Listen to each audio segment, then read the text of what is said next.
Assalamualaikum warahmatullahi wabarakatuh. Halo semuanya, perkenalkan saya Aziza Hasbandriana, Prodi Perbankan Syariah, kelas C semester 2, Fakultas Ekonomi dan Bisnis Islam, Institut Agama Islam Negeri Palangkaraya, dengan dosen pengampu Ibu Fitri Faizah MH. Selamat datang di video pembelajaran dalam mata kuliah Fikih Muamalah, di mana kali ini kita akan membahas tentang masalah riba dalam perspektif Islam. Ta'ali limunakashiti. Bud, aku mau pinjam modal usaha buat buka kios sembako. Di bank atau di mana ya? Di bank syariah aja. Kalau di bank konvensional pasti ada bunganya. Bunga itu riba.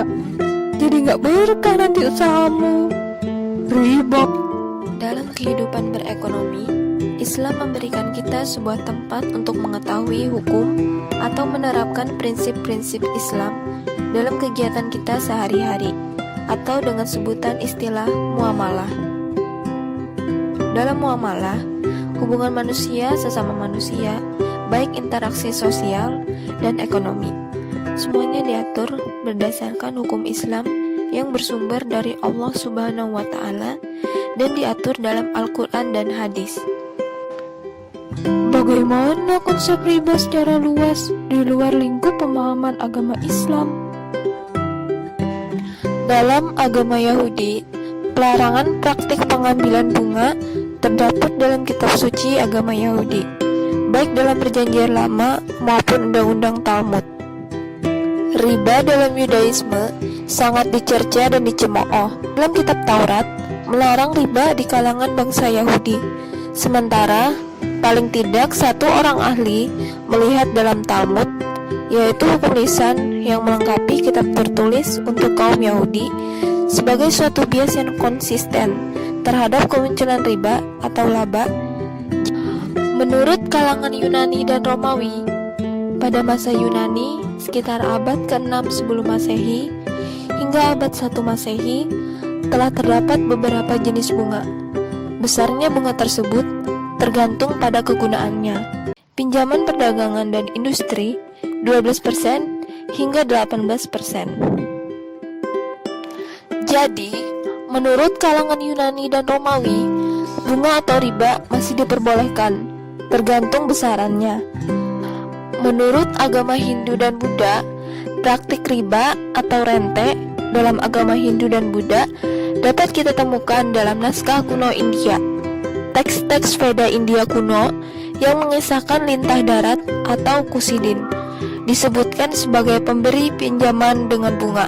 Pada dasarnya, konsep riba dalam agama Hindu dan Buddha sama seperti dalam kalangan Yunani dan Romawi. Setiap pengambilan besaran bunga akan berlaku hukum. Semakin besar bunga yang diambil, akan dikenakan hukum yang berlaku.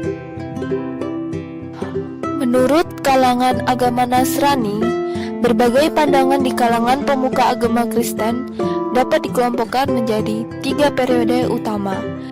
Pandangan para pendeta awal Kristen pada abad ke-1 hingga 12 yang mengharamkan bunga. Pandangan para sarjana Kristen pada abad ke-12 hingga ke-16 yang berkeinginan agar bunga diperbolehkan. Pandangan para reformis Kristen pada abad 16 hingga tahun 1836 yang menyebabkan agama Kristen menghalalkan bunga. Secara berangsur-angsur, hanya bunga yang terlalu tinggi yang dianggap sebagai mengandung riba, dan undang-undang riba yang melarang bunga berlebihan semacam itu masih berlaku hingga saat ini. Tuh, agama lain juga ada yang melarang praktik riba, tapi masih sebatasnya. Benar sekali, karena prinsip mereka merasa bahwa riba itu menguntungkan. Bagaimana dengan konsep riba dalam Islam itu sendiri? Riba, rente, atau bunga bank semuanya sama saja dalam pandangan Islam, yaitu sama-sama haram. Riba erat kaitannya dengan dunia perbankan konvensional.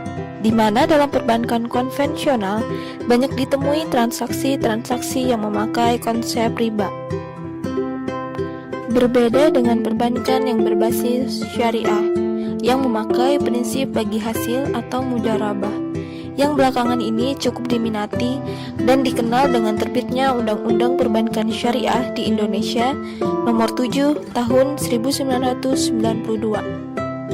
Untuk mengenal konsep riba dalam pandangan Islam secara lebih jelas, mari kita bahas sejarah pelarangan riba dalam Islam. Allah Subhanahu wa Ta'ala telah mengharamkan riba melalui beberapa metode secara bertahap. Metode ini ditempuh agar membimbing manusia secara perlahan untuk mengalihkan kebiasaan mereka yang telah mendarah daging melekat dalam kehidupan perekonomian. Tahap pertama, dalam Quran Surah Ar-Rum ayat 39 menyatakan secara nasihat bahwa Allah tidak menyenangi orang yang melakukan riba. Pada tahap ayat ini turun, Allah belum mengarahkan pada pelarangan riba. Tahap kedua, dalam Quran Surah An-Nisa ayat 160-161, riba digambarkan sebagai suatu pekerjaan yang zalim dan batil. Dalam ayat ini, Allah menceritakan balasan siksa bagi kaum Yahudi yang melakukannya. Tahap ketiga, dalam Quran Surah Ali Imran ayat 130, Allah masih belum mengharamkan riba secara terang-terangan, tetapi melarang dalam bentuk lipatan ganda. Tahap keempat, dalam Quran Surah Al-Baqarah ayat 275 hingga 279 yang isinya tentang pelarangan riba secara tegas, jelas dan mutlak mengharamkannya dalam berbagai bentuk dan tidak dibedakan besar kecilnya. Jadi, barter sayuran seperti di pasar terapung termasuk riba ya? Tidak begitu, Andi. Riba itu juga ada jenis-jenisnya loh. Apa saja? Jelaskan dong. Pada dasarnya, riba terbagi dalam 3 jenis ditambah 1 macam yang termasuk riba hutang piutang. Riba yang pertama adalah riba qardi. Adalah riba akibat hutang piutang di mana suatu manfaat atau tingkat kelebihan tertentu yang disyaratkan terhadap yang berhutang. Adapun macam riba jahiliyah dalam jenis riba hutang piutang ini, yaitu hutang yang dibayar dari pokoknya karena peminjam tidak mampu membayarnya hutang pada waktu yang ditetapkan. Contoh riba qardi bisa dilihat dalam ilustrasi berikut ini. Seorang rentenir meminjamkan uang 10 juta kepada Andi. Kemudian Andi harus mengembalikan 11 juta tanpa dijelaskan kelebihan dana tersebut untuk apa. Tambah yang kedua, yaitu riba fadli. Adalah riba akibat jual beli di mana pertukaran antara barang sejenis dengan kadar atau takaran yang berbeda, dan barang yang dipertukarkan termasuk ke dalam jenis barang ribawi. Contoh riba fadli seperti tukar-menukar barang berupa emas, perak, atau barang yang termasuk ribawi dengan jumlah yang tidak sepadan. Yang ketiga, yaitu riba nasi'ah. Adalah penangguhan atas penyerahan atau penerimaan jenis barang ribawi yang diperlukan dengan jenis barang ribawi lainnya. Adapun manfaat menghindari riba yang banyak sekali bisa kita ambil. Contohnya yang pertama, mendapatkan keberkahan dari Allah Subhanahu wa Ta'ala. 2. Menghindari harta dari penggunaan yang batil. Ketiga, mendukung seseorang untuk menggunakan hartanya dengan bersih. Keempat, mendukung seseorang untuk memiliki tabungan dunia akhirat.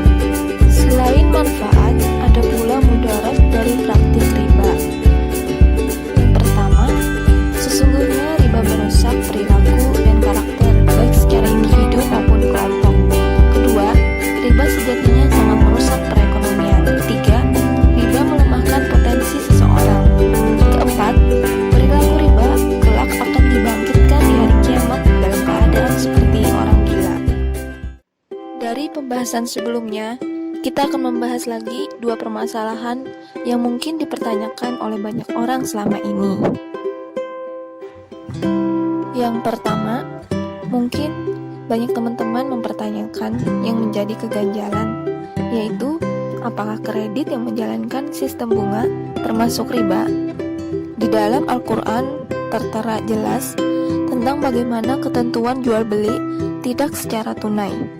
Dalam Quran Surah Al-Baqarah ayat 282, jika kita telaah kembali makna dalam ayat tersebut menggambarkan bahwa hendaklah menuliskannya dalam arti memberikan waktu tempo atau mengingatnya agar ingat bahwa memiliki tanggungan.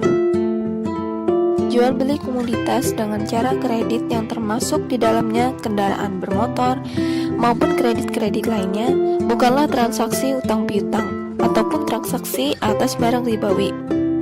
Transaksi tersebut adalah jual beli murni yang keabsahannya diakui oleh syariat Islam.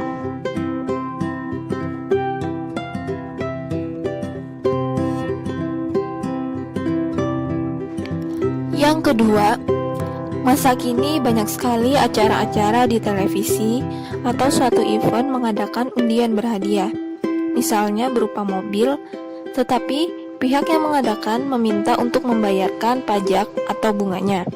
Apakah ini diperbolehkan dalam Islam? Dalam riwayat Imam Muslim dari Abu Hurairah radhiyallahu anha, Rasulullah shallallahu alaihi wasallam melarang dari jual beli dengan cara gharor. Apabila seseorang memenangkan hadiah undian tetapi diberikan syarat untuk membayar pajak atau bunganya, itu sama saja hukumnya haram. Tujuannya untuk pertaruhan atau perlombaan. Jika dia mengambil hadiah itu dan meneruskan pajak serta bunganya, dia akan tetap tergolong sebagai pelaku riba. Mari kita simpulkan pembahasan kita kali ini. Riba adalah bunga dalam hutang atau pemberlakuan bunga atau penambahan jumlah pinjaman saat pengembalian berdasarkan persentase tertentu dari jumlah pinjaman pokok yang dibebankan kepada peminjam. Solusi terbaik untuk menghindari praktik riba adalah memahami dulu perintah Allah dengan memperbaiki diri, taat pada perintahnya, dan mendekatkan diri padanya. Sekian pembahasan tentang masalah riba dalam perspektif Islam. Semoga kita selalu dalam lindungan Allah dan dijauhkan dari godaan syaitan yang dapat menjerumuskan kita pada hal-hal yang dilarang dan dibenci Allah seperti riba. Syukron jazilan. Assalamualaikum warahmatullahi wabarakatuh.